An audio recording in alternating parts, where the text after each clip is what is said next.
பாஜக வந்தா ஒரு ஓட்டு வந்தா 2 ஓட்டு போகும், அவங்களுக்கு ஒரு நெகட்டிவ் ஓட்டிங் இருக்கு அப்படிங்கிற ஒரு பார்வை இருக்கு. அது உங்களை பலவீனப்படுத்தாதா? அப்படிப்பட்ட சிந்தனை கடந்த தேர்தல்கள்லாம் உங்க அணியில வெளிப்பட்டதை பார்த்தோம். தேர்தலுக்கு தேர்தல் மக்களுடைய மனநிலை மாறும். ஒரே மனநிலை இருக்குதுல்ல.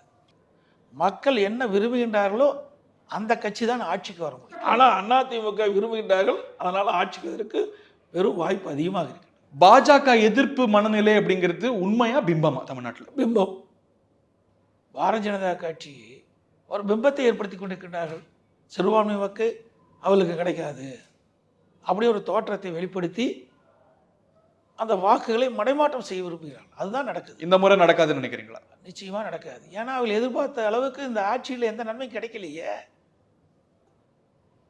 அதனால் மக்கள் இந்த ஆட்சியை அகற்ற வேண்டும் என்ற எண்ணத்தில் வந்து விட்டாங்க. அதெல்லாம் ஒத்த கருத்தில் கூட்டணி இருக்கு. திமுக கூட்டணியில் இது ஒரு கட்டாய கூட்டணி அப்படின்னு விமர்சனம் செய்கிறாங்க. எங்கள் கூட்டணி பற்றி அவளுக்கு என்ன அக்கறை? அதிமுக பாரதிய ஜனதா கூட்டணி அமைஞ்சிருக்குது. இதில் மற்ற கட்சிக்கு ஏன் இவ்வளவு பதறாங்கன்னு எங்களுக்கு தெரியல. இதுதான் எங்களுக்கு சாதகம் அப்படிங்கிறாங்க அவங்க கேட்டால். சாதகமாக தான் தேர்தலில் சந்திங்க, அப்புறம் ஏன் பதறி போய் பேசிகிட்டு இருக்கிறீங்க? விமர்சனம் செய்கிறாங்க. விமர்சனமும் பதற்றமும் ஒன்று. ஆமாம், சட்டமன்றத்திலேயே கேட்குறாருல்ல முதலமைச்சர், நீங்கள் பாரதிய ஜனதாவோட கூட்டணியே வைக்க மாட்டேனீங்க, இப்போ எப்படி கூட்டணி வச்சிங்க அப்படின்னு கேட்குறாரு. இது எங்கள் கட்சி, எங்கள் விருப்பம், நான் யாரோட வேணாலும் கூட்டணி வைப்போம். இது மக்கள் விருப்பப்படுகின்ற கூட்டணி. ஒட்டுமா இந்த கூட்டணி? நம்ம கடந்த தேர்தலில் பார்த்தோம் 100% ஒட்டும். அப்படியா? அதில் எந்த வித மாற்றமும் கிடையாது. நான் எப்போ எடுத்தாலும் முடிவு சரியாக இருக்கும். அதிமுக பாஜக தொண்டர்களிடையே கிளேசத்தை கடந்த காலங்களில் பார்த்தோம். அது மறைந்து ஒரு நல்லுணர்வு, ஒரு கெமிஸ்ட்ரி உருவாயிட்டு வருதா? உருவாயிடுச்சா? மிகச்சிறப்பாக இருக்குது. நான் எழுச்சி சுற்றுப்பயணத்தை மேற்கொண்டதிலிருந்து நேற்று வரை, முந்தாள் சனிக்கிழமை வரை, 19ஆம் தேதி வரை அனைத்து தொகுதியிலுமே எங்களுடைய கூட்டணி கட்சி சேர்ந்தவர்கள் கலந்து கொள்கிறார்கள். கொடியோடு கலந்துக்கிறாங்க. எல்லா தொலைக்காட்சியிலையும் வந்திருக்குது, பத்திரிகையிலையும் வந்திருக்குது. ஆக ஒரு நல்ல ஒருங்கிணைப்போடு நாங்கள் எதிர்வருகின்ற சட்டமன்ற தேர்தலை நோக்கி பயணம் செய்து கொண்டிருக்கின்றோம். கூட்டணி ஆட்சி பற்றி சொல்லப்படுற கருத்து ஒரு கிளேசத்தை உருவாக்கியிருக்கோம், ஒரு மாற்று கருத்தை உருவாக்கியிருக்கோம். அதாவதுங்க, ஒவ்வொரு கட்சியும் தன்னுடைய கட்சி வளர வேணும்னு தான் ஒரு தலைவர் நினைப்பாங்க.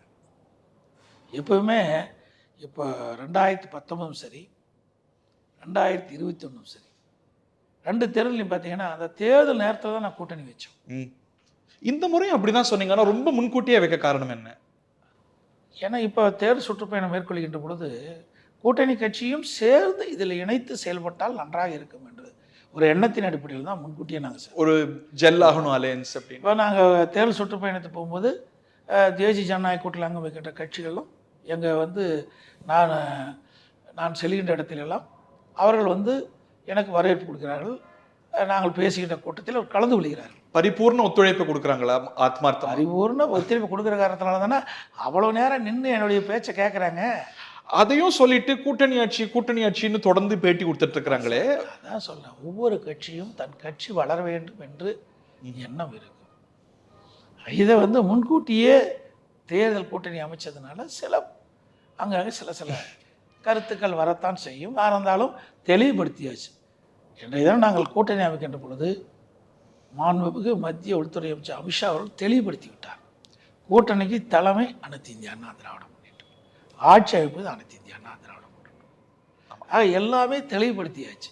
அதில் வேண்டுமென்றே திருப்பி அதே கேள்வி கேட்டுகிட்டே இருந்தால் நாங்கள் என்னதான் சொல்றோம்? அதே கருத்து ஏற்கனவே எங்களுடைய கருத்தை தெளிவுபடுத்தினோம். அப்போ அது மட்டும் இல்லை, நாங்கள் ஜாயிண்ட், அதாவது கூட்டணி அமைச்சோடனே இருவரும் சேர்ந்து பேட்டி கொடுத்தாங்க. அப்போ தெளிவுபடுத்திட்டார. உங்கள் தலைமையில் தான் ஆட்சி, நீங்கள் தான் ஆட்சி தலைமை. ஆனால் அந்த ஆட்சி தலைமை கூட்டணி ஆட்சியா தனி ஆட்சியான்னு சொல்ற முடிவை ஏற்கணும்ல மற்ற கட்சிகள். சரியான காலத்தில் சரியான பதில் கிடைக்கும். நான் சொல்லிட்டு நீங்கள் அதில் உறுதியாக இருக்கிறீங்க. எங்கள் தலைமையில் தான் கூட்டணி, எங்களுடைய அதிமுக தான் ஆட்சி அமைக்கணும். அப்புறம் வேற என்ன சார் இருக்குது? ஆனால் இப்போ திருப்பி அதுக்குள்ளேயே எல்லா பத்திரிகையாளர்களும் ஊடகங்களும் அந்த கேள்வி கேட்டு ஒரு பரபரப்பான செய்தி வெளிவர வேண்டும் என்ற எண்ணத்தில் கேள்வி கேட்டால் அதுக்கு நாங்கள் பதில் சொல்ல இயலாது. உங்க திருப்பி திருப்பி இன்னைக்கு ரொம்ப ஃபேமஸ் ஆயிடுச்சு. அப்படியே அறிவு கேட்ட மாதிரி இல்ல, அதான். பேசிக்கிறேன். அவ்வளவுதான். ஒவ்வொரு வட்டாரத்துக்கும் ஒரு வழக்கு இருக்குல்ல. பெரிய மெத்த படிச்சவன் கிடையாது சார். புரியுதுங்களா? நான் வந்து மக்களோட மக்களாக பழகி இருக்கிறேன். மக்களுடைய உள்ள என்ன இருக்குன்னு தெரிஞ்சு அதற்கு ஏற்றவாறு தான் நான் பேசுகிறேன். உண்மை நிலை இதுவரை 31 சட்டமன்ற தேர்தலிலும் நான் வந்து எழுச்சி சுற்றுப்பயணம் மேற்கொள்கின்ற பொழுது எந்த இடத்திலையும் தவறான அம்சம் செய்யவில்லை. அவங்க மட்டும் இல்லையே, மற்ற கூட்டணி கட்சிகள், இப்போ கூட்டணிக்கு வாய்ப்பு இருக்கக்கூடிய கட்சிகள் பாமக, தேமுதிக, ஏன் அமமுக கூட, கிருஷ்ணசாமி, இவங்கெல்லாம் இந்த கருத்தை சொல்லும் போது அது வலியுறுத்தி கூட்டணி ஆட்சி வந்துருமோ அப்படிங்கிற ஒரு பார்வை வருது.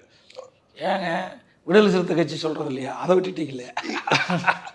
ஆட்சியிலும் பங்கு, அதிகாரத்திலும் பங்குங்கிறாங்க. நான் ஆரம்பத்திலே சொன்னேன், ஒவ்வொரு கட்சியும் தன் கட்சி வளர வேண்டும் என்ற அடிப்படையில் தான் கட்சி தொடங்கப்பட்டு கட்சி நடத்திட்டு இருக்கிறாங்க. அவருடைய தொண்டர்களுக்கு உற்சாகப்படுத்த வேண்டும். அதன் அடிப்படையில் ஒவ்வொருத்தரும் தங்களுடைய கருத்துக்களை சொல்லி கட்சியை வளப்படுத்துறாங்க, வளர்க்குறாங்க. வழமை போல அதிமுக தனியாக ஆட்சி அமைக்கும், அதுல மாற்றுக்கருத்தில் சீட் ஒதுக்கீடும் கூட அந்த விகிதாச்சாரத்தில் தான் இருக்குமா? அதெல்லாம் இன்னும் தேர்தல் நேரம் நெருங்கின்ற பொழுது தான், இன்னும் வந்து பல கட்சிகள் எங்கள் கூட்டணியில் சேர்கின்ற பொழுது அதற்கு ஏற்றவாறு நாங்கள்லாம் அமர்ந்து முறையாக பகிர்ந்து கொள்வோம். இந்த ஏமாளி இல்லை அப்படின்னு சொன்ன வார்த்தை ஒரு பேசு பொருளை உருவாக்கி இருக்கு. அது பற்றி உங்களுக்கு விளக்கங்கள் உண்டா? தொடர்ந்து எதிர்கட்சி பேசிட்டே இருக்கிறாங்களே, அண்ணா திமுக பாரதிய ஜனதா விழுங்கி விடும், அண்ணா திமுக பாரதிய ஜனதாக்கு அடிமை, எடப்பாடி பழனிசாமி அவருடைய சமந்தி வீட்டில் ரெய்டு, இப்படியெல்லாம் பச்சை பொய்யை பேசுனா அப்புறம் அதுக்கு ஏதோ ஒரு டைட்டில் கொடுத்துத்தான் ஆக வேண்டும். பிரதான கட்சி அண்ணா திமுக கட்சி. மக்கள் அடுத்த ஆட்சி வருவது அண்ணா திமுக எதிர்நோக்கி போயிட்டு இருக்கும்போது அதை மடைமாற்றம் செய்வதற்காக எதிர்கட்சிகள் சொல்லிக்கிற விமர்சனத்துக்கு நாங்கள் சரியான பதில் சொல்லித்தான் ஆக வேண்டிய கட்டாயத்தில் இருக்கிறோம். அதை சொன்னோம். கூட்டணி ஆட்சி தவறா? தேசிய அளவில் பார்த்துருக்கோம், மற்ற இடங்களில் பார்த்துருக்கோம். தமிழகத்தை பொறுத்த வரைக்கும், தமிழ்நாட்டு மக்களை பொறுத்த வரைக்கும் என்ன எண்ணுகின்றார்களோ அது எண்ணத்தின்படி நாம் தேர்தலை சந்தித்தால்தான் வெற்றி பெறும். தமிழ்நாட்டு மக்களுடைய அபிலாஷைங்கிறது வந்து ஒரு தெளிவான, ஒரு ஸ்டேபிளான ஒரு கட்சியோடைய ஆட்சி அப்படிங்கிறதா நீங்க பாக்குறீங்க. எங்களை விட உங்களுக்கு நன்றா தெரியும். அப்படித்தான் என்றார்கள். பாஜக வந்ததுனால சிறுபான்மை வாக்குகள் போகுங்கிற எண்ணம் முன்னே இருந்தது. அந்த கன்சர்ன் இன்னைக்கும் இருக்க தானே செய்யுது. அதாவது தமிழகத்தை பொறுத்த வரைக்கும் ஒரு மாயை ஏற்படுத்தி கொண்டிருக்கின்றது திராவிட முன்னேற்ற கழகம். அதாவது திராவிட முன்னேற்ற கழகத்தை தவிர்த்து வேற யாருடன் கூட்டணி வைத்தாலும் சிறுபான்மை மக்கள் வாக்குகள் கிடைக்காது என்ற ஒரு தோற்றத்தை உருவாக்கி கொண்டிருக்கின்றார்கள்.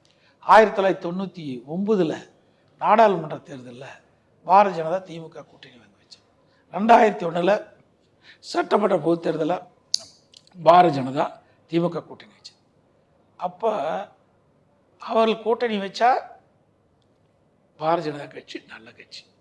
இதே அனைத்து இந்திய அண்ணா திராவிட முன்னேற்ற கழக கூட்டணி வச்சா பல்வேறு விமர்சனங்களை வெளிப்படுத்தும்.